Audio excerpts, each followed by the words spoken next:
Have you ever achieved a goal that you thought would make you happy and fulfilled, but then you achieved it only to find out that you feel nothing? Or maybe you've checked all of the boxes in life. You got a great job, you got married, you have a nice house, but still, even though you feel like you should be grateful, it feels like something's missing. The reason why you feel empty and a little unfulfilled, even though your life is objectively good, is because you're disconnected from the core of what makes life meaningful to you, and that is your values. Today, I'm sharing with you a simple but powerful 3-step process to identify your core values so that you can organize your life around what truly makes your soul come alive. Before we get started, my name's Suzanne and I'm a spiritual life coach.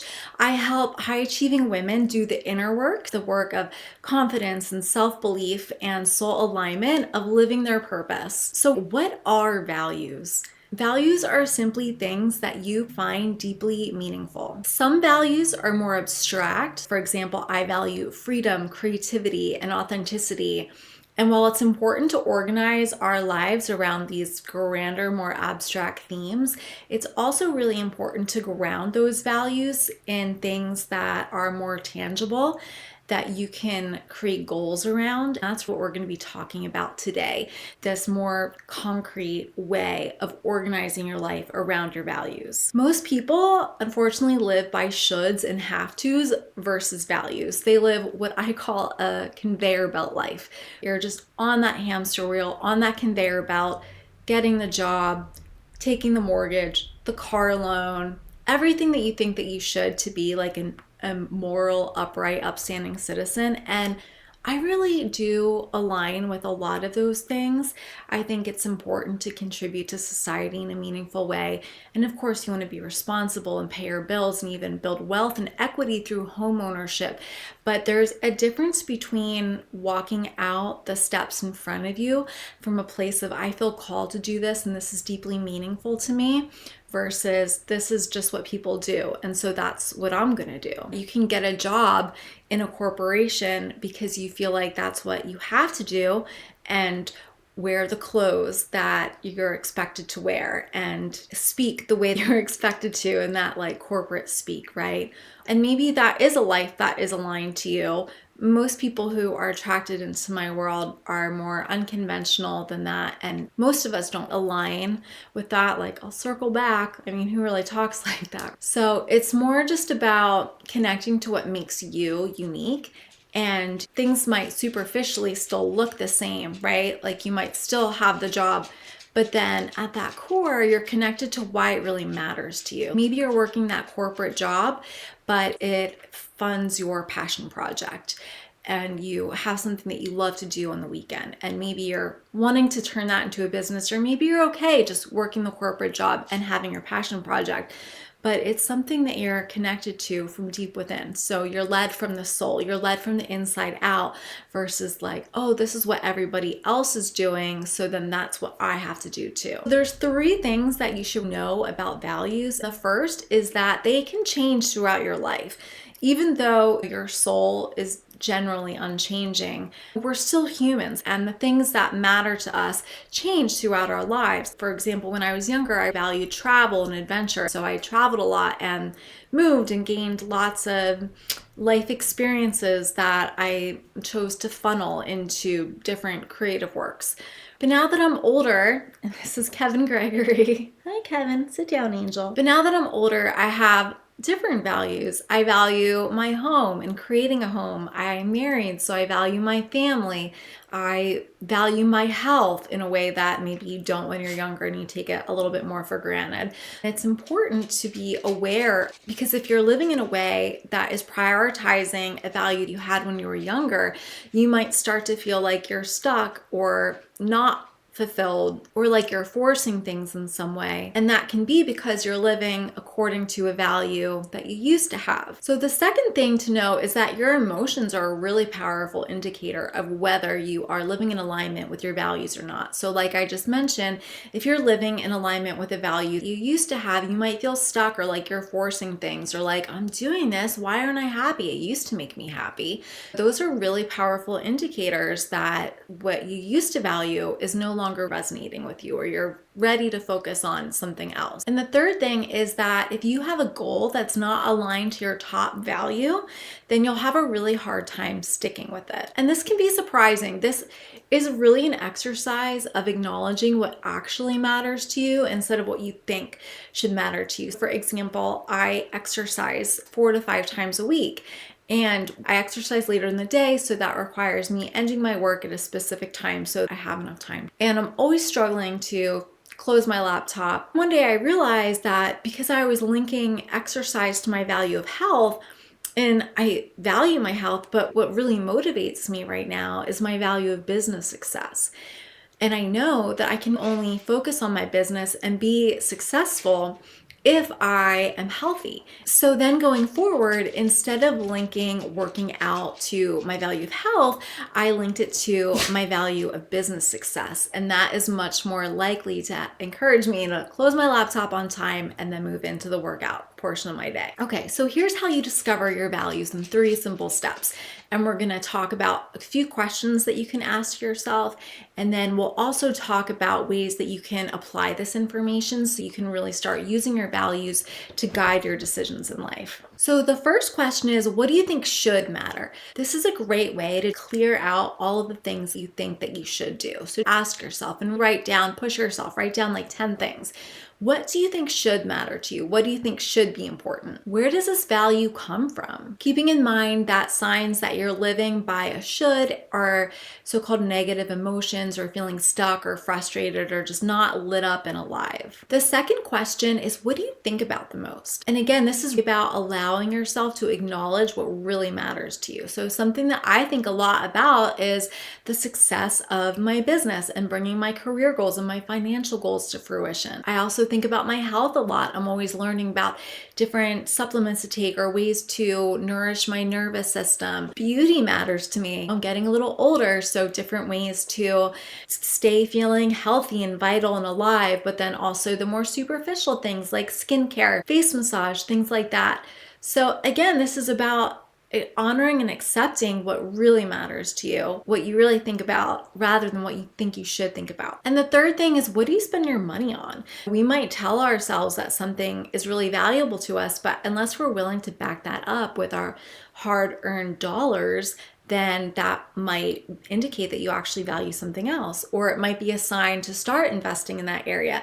For example, I spend most of my money on high quality food, grass-fed beef, pasture-raised eggs, food without all the extra additives, yellow 5, whatever. I had to spend $9 on pickles a few weeks ago because they were the only ones without yellow number 5. But that's important to me. It's important to me to fill my body with nourishing, vital foods. I used to spend money on clothes. I was in a big era of rebuilding my wardrobe because I wanted my wardrobe to reflect who I am. I like expressing my creativity through clothes. And I value my personal development and my business growth. I invest in courses and coaching to help me build a mindset and to achieve my business goals. So just thinking about, how are you spending your money, and does that align with your values? And if you look at your spending and you're like, oh, I spend a lot of my money at Target or whatever, I would just really sit and think about, well, what do you really value and how can you shift your spending? Because if you take the same $200 that you spend at Target every month and you invest that into a personal development program, you'll probably get a lot more fulfillment and enjoyment out of that than the other type of spending. Once you have the answers to those questions, I want you to run them through 2 filters. The first filter is, what are the commonalities? And then the second filter is, make sure there's still no shoulds in there, because they do tend to sneak in. So the answers, the values, will probably be obvious to you as you go through the questions, but it's still a good idea to go through and really think about this, because you want to have a core set of values that you can organize your life around. Now I want to help you apply these values to your daily life. The first way you can apply this is to connect your responsibilities in life to the things that you value. For example, I used to really hate cooking. I resisted it a lot. It wasn't something I put a lot of thought into. I'd go into the kitchen and be like, oh, what do we have in the cupboards, and just pull something together. But on my journey of healing from burnout, learning to love cooking and learning how to cook foods that really felt good in my body, it's a really grounding ritual at the end of my day. So I see it as a way to nurture my health. And then also, I really enjoy dinner time when my husband and I sit down to eat at the end of the night and we connect. That's beautiful, right? That's all part of the ritual. So it's connected to health and to family. And then even cleaning the dishes, right? I mean, after spending an hour, 40 minutes, whatever, cooking, the last thing I feel like doing is cleaning a pile of dishes. But when I take time to just be grateful for the food that we just ate and grateful for the time that I spent with my husband and connect that mundane activity to the higher purpose and to my deeper core values, it becomes less annoying and more meaningful. I won't say that I love it, especially the dishes part, even though I really have come to love cooking, but it becomes something meaningful. And meaningful things aren't always things that are like, woo, I'm so excited, right? It's more of a grounded, yes, this is meaningful to me. The second exercise is really to identify which values aren't fully expressed in your life or could be expressed in a more powerful way. When your values aren't expressed, you won't feel self-expressed. So for example, if you value creativity and you've been spending a lot of time figuring out like, well, what's my purpose? What's my passion?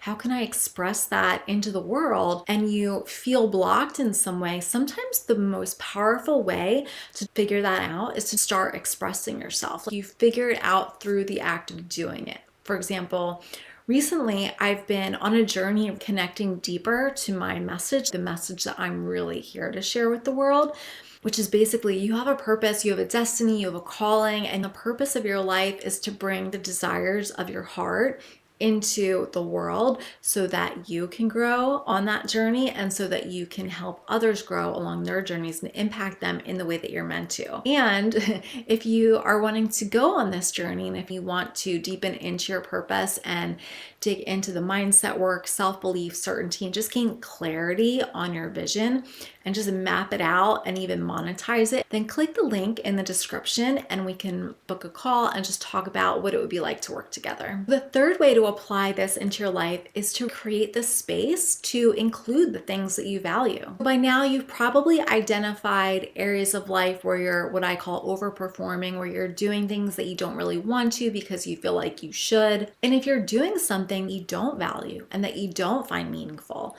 this is that time to say, oh, I'm doing XYZ because I feel like I should. And you can ask yourself, how can you delete, delegate, or reduce this responsibility to free you to focus on the things that you really do care about? And number 4 is to align your goals with your values.